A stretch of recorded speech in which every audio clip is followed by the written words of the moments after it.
Ce soir, nous allons parler sur un thème très important. S'il te plaît, dis à ton voisin, ne sois pas pressé.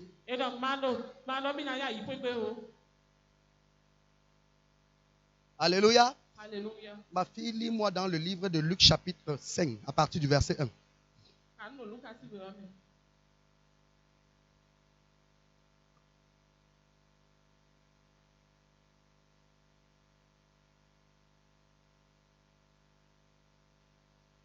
Luc chapitre 5, du verset 1 au verset 11. Luc 5, verset 1. Comme Jésus se trouvait auprès du lac de Génézareth et que la foule se pressait autour de lui pour entendre la parole de Dieu, il vit au bord du lac 2 bacs d'où les pêcheurs étaient descendus pour laver leurs filets. Il monta dans l'une de ces bacs qui était à Simon, et il le pria de s'éloigner un peu de terre. Puis il s'assit et de la bague il enseignait la foule. Lorsqu'il eut cessé de parler, il dit à Simon, avance en pleine eau et jetez vos filets pour pêcher. Simon lui répondit, Maître, nous avons travaillé toute la nuit sans rien prendre, mais sur ta parole, je jetterai le filet.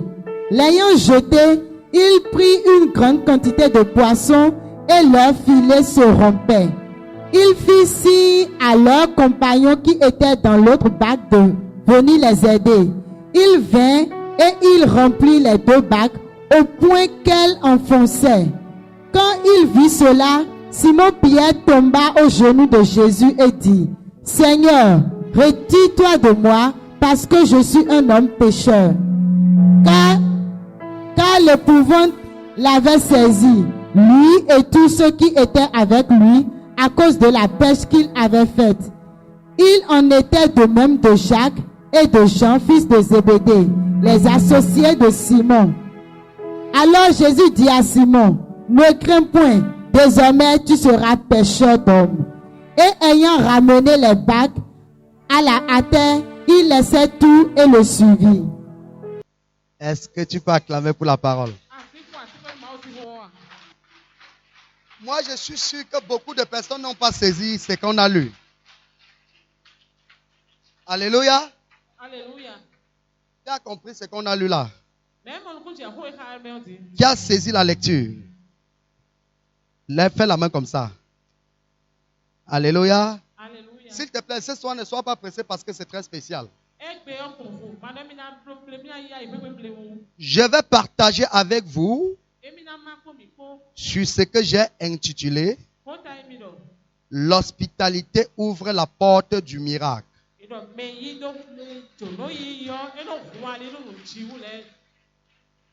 L'hospitalité ouvre la porte au miracle.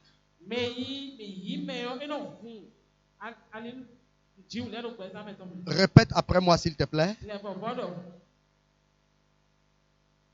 Non, tout le monde a dit l'hospitalité ouvre la porte au miracle.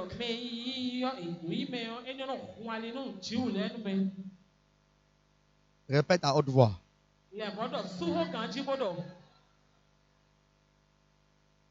Alléluia. Alléluia.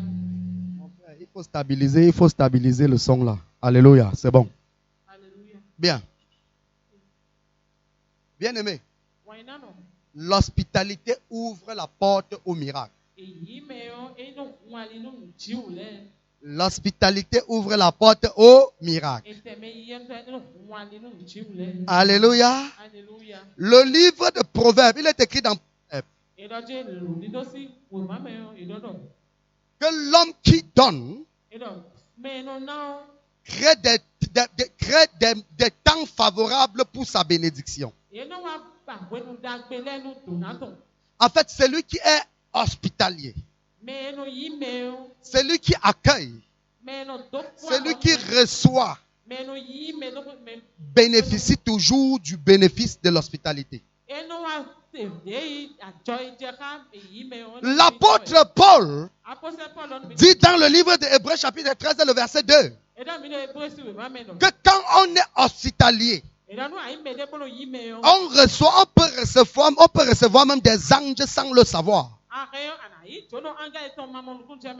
dit, quand on est hospitalier, on peut accueillir même les anges sans savoir que nous accueillons les anges. Souvenez-vous que quand Abraham se reposait devant sa porte sur les chaînes de Mambré, il a reçu la visite de 3 personnes. Sur le plan physique, c'était des êtres humains. Abraham voyait 3 étrangers. Abraham n'avait pas vu des anges.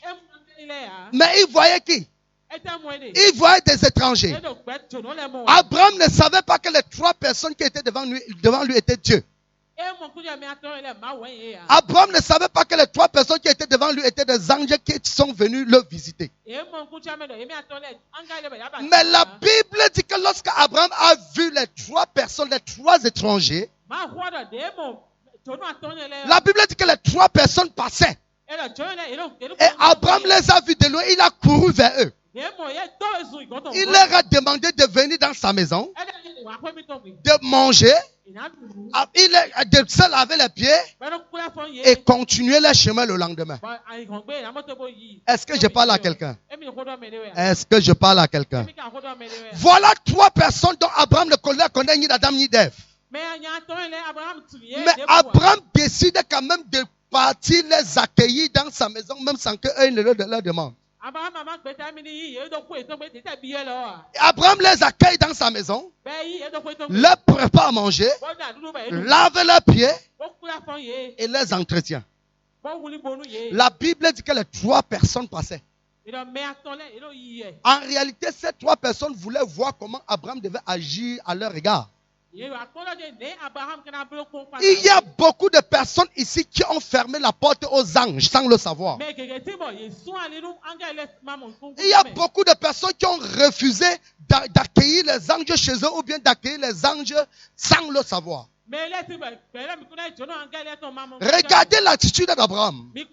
La Bible dit qu'Abraham s'est empressé et il est allé vers eux. Et quand il est allé vers eux, il a dit vraiment, s'il vous plaît, je vois que vous êtes fatigués. Venez vous reposer dans ma tente, sous ma tente. Et finalement, ils ont accepté, ils sont venus. La Bible dit qu'Abraham s'est empressé. Il a dit à Sarah, fais vite, prépare rapidement quelque chose. Voilà les personnes qu'Abraham ne connaît ni d'Adam ni d'Ève.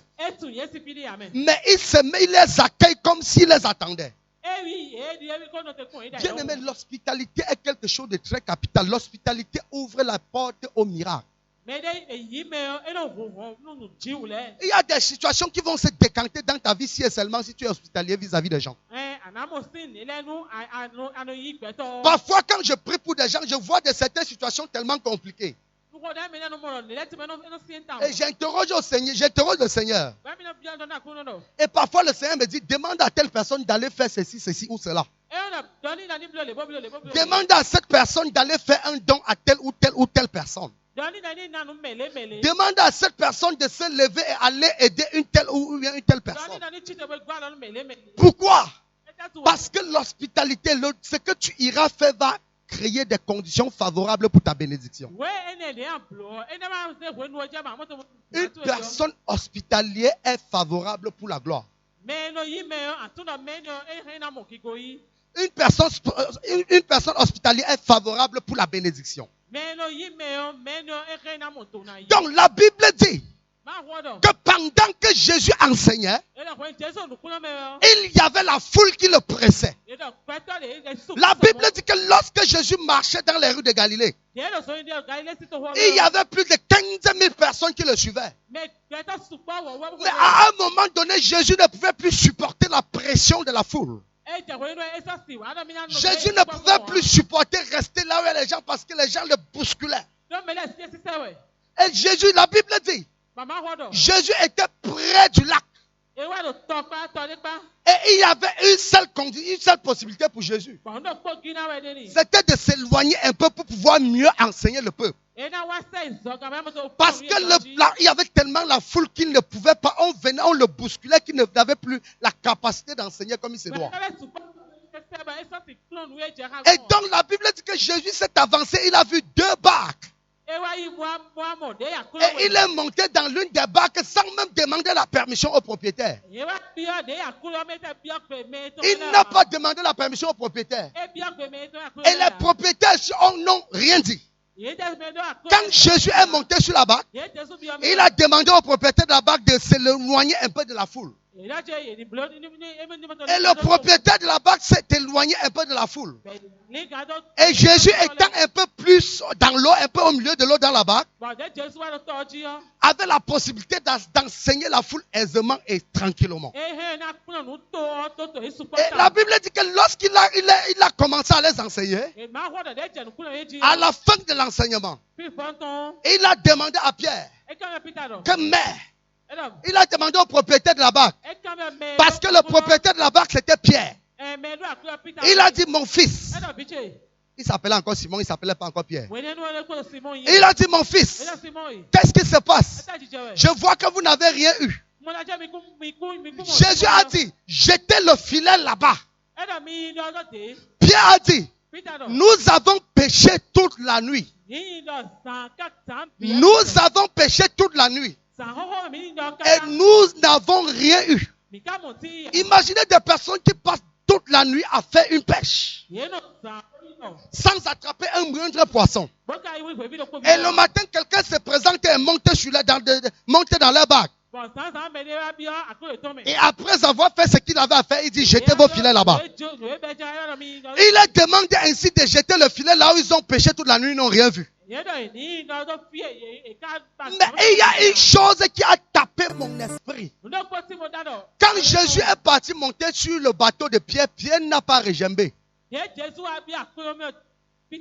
Quand Jésus est parti monter sur le bateau, sur la barque de Pierre, Pierre n'a même pas demandé que pourquoi.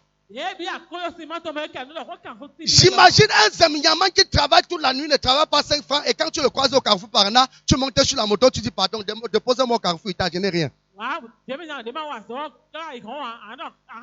Non, il va te jeter par terre, même si celui-là est enfant de Dieu, il va te dire que mon frère, s'il te plaît, ce n'est pas toi qui nourris ma famille. Allez, descends. Je te dis de descendre. Non, Pierre n'a rien dit. Quelqu'un qui a passé toute la nuit à pécher. Ça veut dire que Pierre avait faim.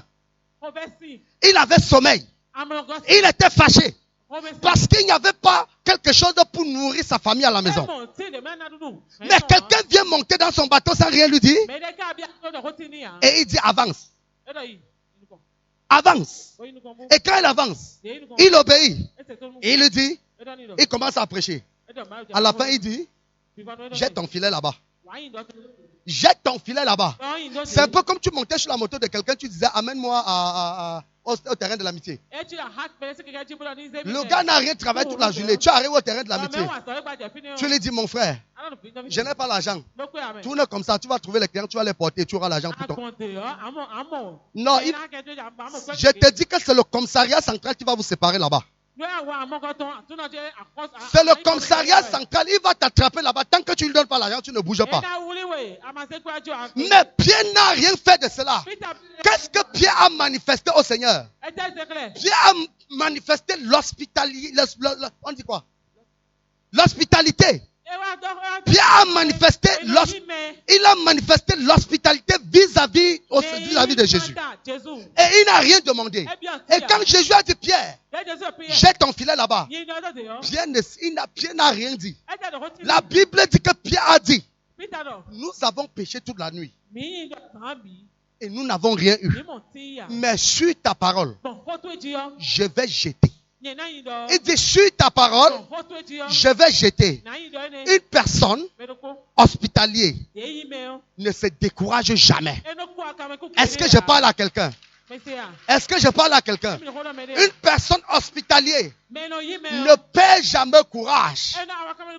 Une personne hospitalière ne se met jamais en colère à cause de sa situation. Une personne hospitalière ne se fâche pas contre les autres à cause de ce qu'il vit. Écoutez-moi bien. Quelqu'un peut entrer dans ta vie pour te demander de l'aide. Alors qu'en réalité, Dieu veut l'utiliser pour te bénir. Tu peux être en train de traverser une situation. Tu n'as pas d'issue. Et Dieu envoie une personne vers toi pour te demander de lui remettre le peu que tu as. Souvenez-vous de la veuve de Sarepta. La Bible dit que la veuve de Sarepta n'avait plus qu'une petite farine pour manger avec son fils et mourir après. Mais parce qu'elle a été hospitalière, elle a accueilli Élie le Tishbite comme il se doit. Elle n'a pas regardé à ses soucis. Elle n'a pas regardé à ce que la famine va les tuer quelques jours plus après.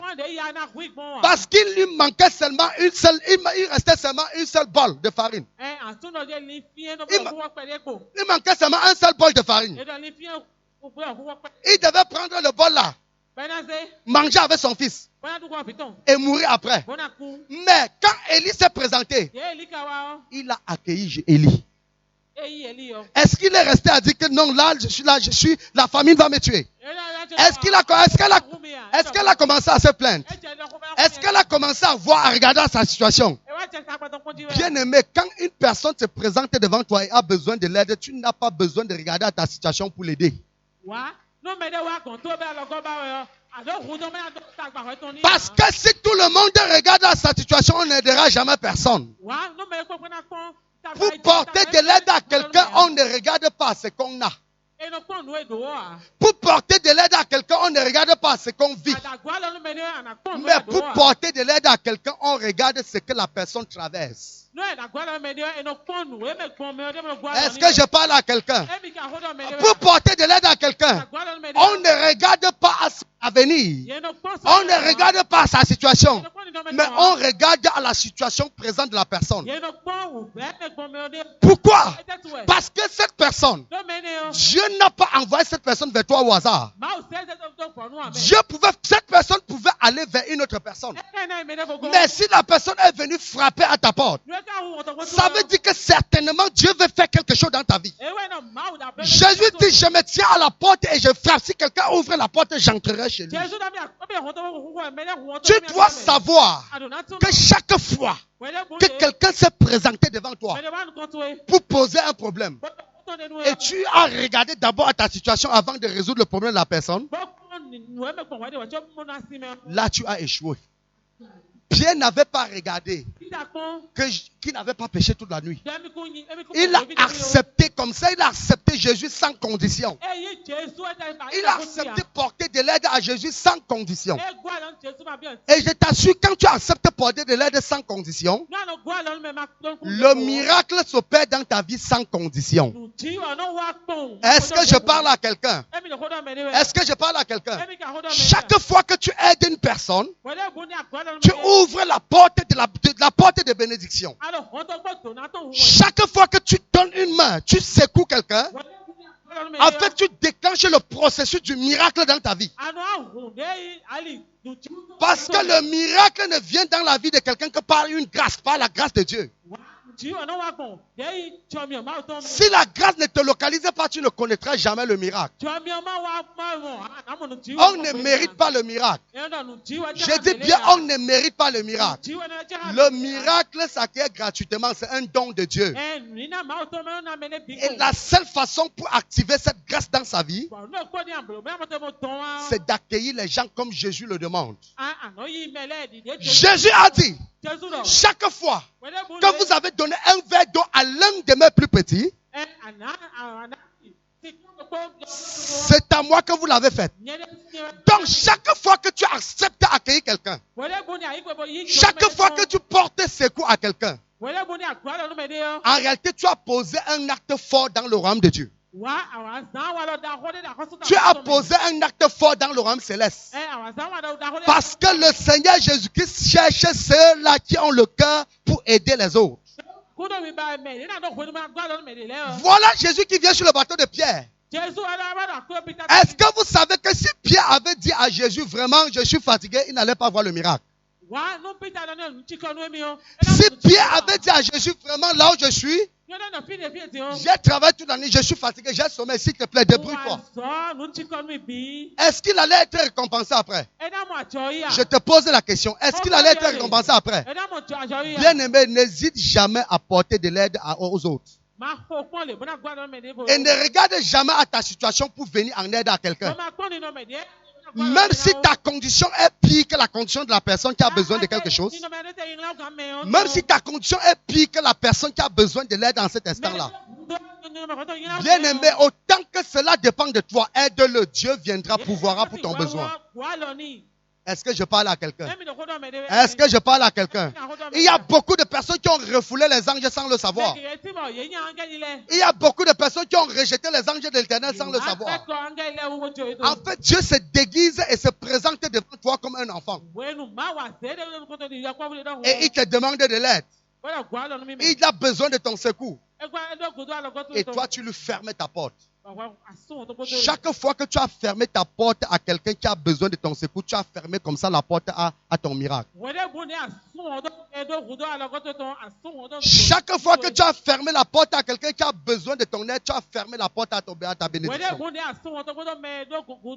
Chaque fois que tu as fermé la porte, chaque fois que tu as fermé la porte à quelqu'un qui espère que tu fasses quelque chose pour l'enlever, pour le délivrer, tu as fermé la porte à ta bénédiction.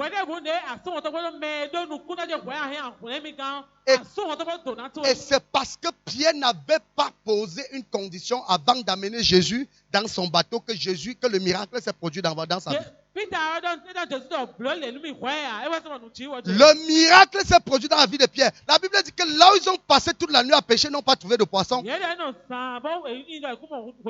même endroit, ils ont jeté le filet. Instantanément, les poissons ont rempli le filet. Est-ce que je parle à quelqu'un? Les poissons sont venus de partout. Et la Bible dit que c'était tellement beaucoup que Pierre et ses amis ne pouvaient plus retirer cela de l'eau. Et un autre phénomène s'est produit. La Bible dit qu'à côté d'eux, il y avait une deuxième barque. Et puisque Pierre et ses compagnons qui étaient dans la même barque ne pouvaient pas tirer le poisson, le filet, eux à leur tour ont demandé secours à leurs compagnons. Et comme ils ont demandé secours à leurs compagnons, quand le filet, leurs compagnons qui étaient Jean et Jacques, quand Jean et Jacques étaient leurs compagnons, ils sont venus les aider à sortir le filet de l'eau. Quand le filet est sorti de l'eau, un autre miracle s'est produit. La Bible dit que le poisson que le filet a attrapé, ça a rempli le bateau de Pierre. Et il y avait resté. On a mis dans le bateau de Jean et Jacques. Ça a rempli. Donc parce que Jean et Jacques ont porté de l'aide à Pierre, le miracle s'est produit également dans leur vie. Est-ce que je parle à quelqu'un?